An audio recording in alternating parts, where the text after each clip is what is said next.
Assalamualaikum warahmatullahi wabarakatuh. Perkenalkan, kami dari kelompok 3 Prasejarah Indonesia kelas 1B akan menjelaskan tentang kebudayaan Bakson Hoabin dan kebudayaan Dokson. Selamat menyaksikan. Kebudayaan Bakson Hoabin. Bakson Hoabin merupakan salah satu kebudayaan yang memiliki pengaruh besar terhadap perkembangan masyarakat prasejarah di Indonesia. Kebudayaan Bakson Hoabin diperkirakan berasal dari tahun 10.000 hingga 4.000 sebelum Masehi, kira-kira tahun 7.000 sebelum Masehi. Kebudayaan Bakson Hoabin berasal dari peradaban manusia purba yang berlangsung pada kala Holosen yang berpusat di lembah Sungai Mekong, Vietnam. Dinamakan Bakson Hoabin karena tempat penemuan kebudayaan ini berada di pegunungan di daerah Hoabin, Tonkin, Indochina. Kebudayaan Bakson Hoabin masuk melalui Thailand, Melayu, lalu menyebar ke Nusantara. Persebaran kebudayaan Bakson Hoabin di Indonesia terjadi pada sekitar tahun 2000 sebelum Masehi. Kebudayaan Bakson Hoabin masuk ke Indonesia melalui dua jalur, yaitu jalur barat dan jalur timur. Amazing! Hasil kebudayaan dari Bakson Hoabin jalur barat yang ditemukan di Indonesia adalah pertama, kapak genggam. Kapak genggam yang ditemukan di dalam bukit kerang tersebut dinamakan dengan kapak genggam Sumatera, sesuai dengan lokasi penemuannya yaitu di Pulau Sumatera. Bahan-bahan untuk membuat kapak tersebut berasal dari batu kali yang dipecah-pecah. Yang kedua, alat-alat dari tulang. Alat-alat dari tulang tersebut bentuknya ada yang seperti belati dan ujung tombak yang bergerigi pada sisinya. Adapun fungsi dari alat-alat tersebut adalah untuk mengorek ubi dan keladi dari dalam tanah, serta menangkap ikan. Mereka datang di Nusantara dengan perahu bercadik dan tinggal di pantai timur Sumatera dan Jawa. Namun mereka terdesak oleh ras Melayu yang datang kemudian. Akhirnya mereka menyingkir ke wilayah Indonesia Timur dan dikenal sebagai ras Papua yang pada masa itu sedang berlangsung budaya Mesolitikum, sehingga pendukung budaya Mesolitikum adalah Papua Melanosoid. Pengaruh budaya Hoabin di kepulauan Indonesia sebagian besar terdapat di daerah Sumatera. Hal ini lebih dikarenakan letaknya yang lebih dekat dengan tempat asal budaya ini. Situs-situs Hoabin di Sumatera secara khusus banyak ditemukan di daerah pedalaman pantai timur laut Sumatera, tepatnya sekitar 130 km antara Loksemawe dan Medan. Kebudayaan Dokson.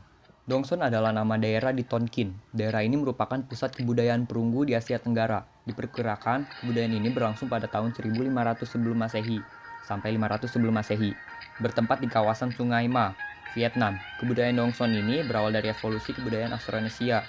Asal-usulnya sendiri adalah bangsa Yuezhi yang merupakan orang-orang barbar yang muncul di barat daya Cina sekitar abad ke-8 sebelum Masehi. Kebudayaan Dokson secara keseluruhan dapat dinyatakan sebagai hasil karya kelompok bangsa Austronesia yang terutama menetap di pesisir Annam yang berkembang antara abad ke-5 hingga abad ke-2 sebelum Masehi. Kebudayaan ini sendiri mengambil nama situs Dokson di Tan Hoa. Pengaruh Cina yang berkembang pesat juga ikut memengaruhi kebudayaan Dokson, terlebih adanya ekspansi penjajahan Cina yang mulai turun ke perbatasan-perbatasan Tonkin. Hal ini dilihat dari motif-motif hiasan Dokson memberikan model benda-benda perunggu Cina pada masa kerajaan pendekar. Kebudayaan Dokson mulai berkembang di Indochina pada masa peralihan dari periode Mesolitik dan Neolitik, yang kemudian periode Megalitik. Pengaruh kebudayaan Dokson ini juga berkembang menuju Indonesia, yang kemudian dikenal sebagai masa kebudayaan perunggu sekitar 1000 sebelum Masehi sampai 1 sebelum Masehi. Bangsa pendukung dari kebudayaan Dokson adalah bangsa Deutero Melayu.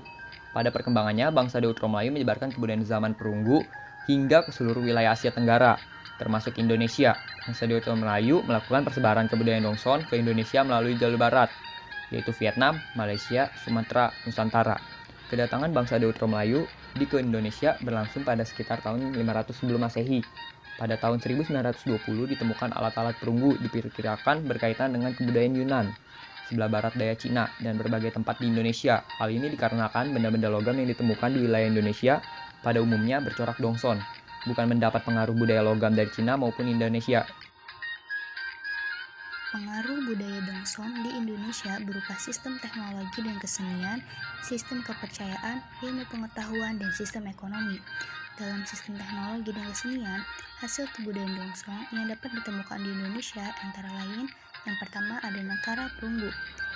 Nekara adalah benda yang terbuat dari perunggu, berbentuk seperti dandang yang terlengkung atau semacam kerumbung yang berpinggang pada bagian tengahnya dan bagian atasnya tertutup. Kemudian ada kapak corong. Kapak sepatu atau kapak corong adalah kapak yang terbuat dari perunggu yang bagian atasnya berbentuk corong. Kapak corong banyak ditemukan di Sumatera Selatan, Jawa, Bali, Sulawesi Tengah, Sulawesi Selatan, Pulau Selayar, dan daerah sekitar Danau Sentani, Papua. Kemudian ada perhiasan perunggu. Perhiasan perunggu antara lain berbentuk gelang, kalung, anting-anting, dan cincin. Pada umumnya, barang-barang perhiasan tersebut tidak diberi hiasan ukiran. Peninggalan ini banyak ditemukan di daerah Anyer, Banten, Pelawangan dekat Rembang, Jawa Tengah, Gilimanuk, Bali, dan Malelo, Sumba. Dalam sistem ekonomi, bangsa Datro Melayu berhasil menguasai kepandaian bercocok tanam dan kerajinan perunggu untuk mencukupi kebutuhannya.